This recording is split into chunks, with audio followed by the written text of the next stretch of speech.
Von Habsburg represented for many here not the glory, but all the evils of the old aristocratic and militaristic Europe, which were better left forgotten. It was a different Europe when the von Habsburgs were in power, a Europe of rivalries and jealousies, of secret alliances and squabbling nation-states. It was a Europe where each period of peace seemed to be only prelude to the next war.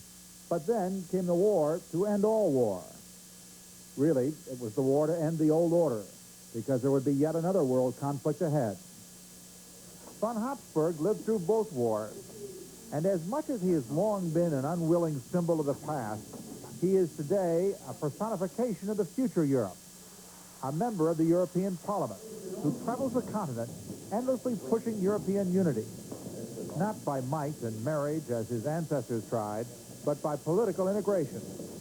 What's the Europe of the future look like in your view? You see, my idea is a united confederal Europe with a great deal of autonomy, of course, because that is absolutely needed. We are going to achieve this, and it will be one of the great powers of the world. I would say one of the three great powers after the year 2000. Von Habsburg has long labored for the Pan-European Union, an organization dedicated to uniting the continent. Just this week, he addressed groups in Paris, Vienna, and Brussels. As unrealistic as his dreams of confederation might have seemed only a year ago, the radical changes on the continent now have suddenly given his arguments new weight. First of all, I think that this super balance here, a superpower balance, was really a system which paralyzed the whole development. It wasn't a healthy balance. It was a tremendously unhealthy balance, all this Yalta system. Now that this is crumbling down, I think we are going to get back to normalcy. Earlier this year, von Habsburg saw a bit of the kind of European normalcy he might favor when he was warmly received in Budapest, the old twin capital of the Habsburg Empire. Some Hungarians urged him to declare himself candidate for president in the country's first free election since the war. He declined and insists that a return to what he calls normalcy in Europe does not mean a return to the old alliances and divisions. Space has no longer the significance it had in the past. Since the intercontinental ballistic missiles, there is no more space as a strategic or as a political notion. The heir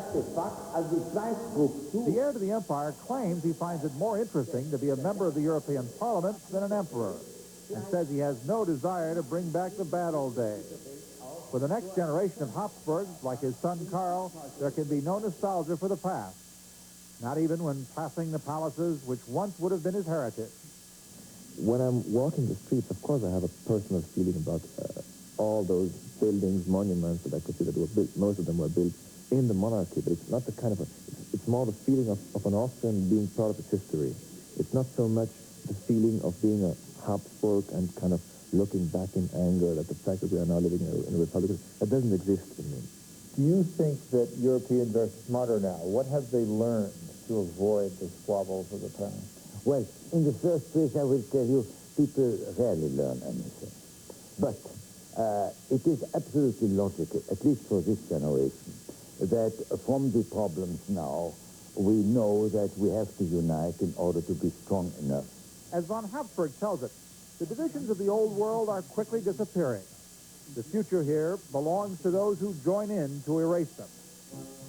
There are echoes of his ancestors in his talk of unification, but the generations which follow must go about it legitimately, according to Franz Joseph Otto von Habsburg, member, European Parliament.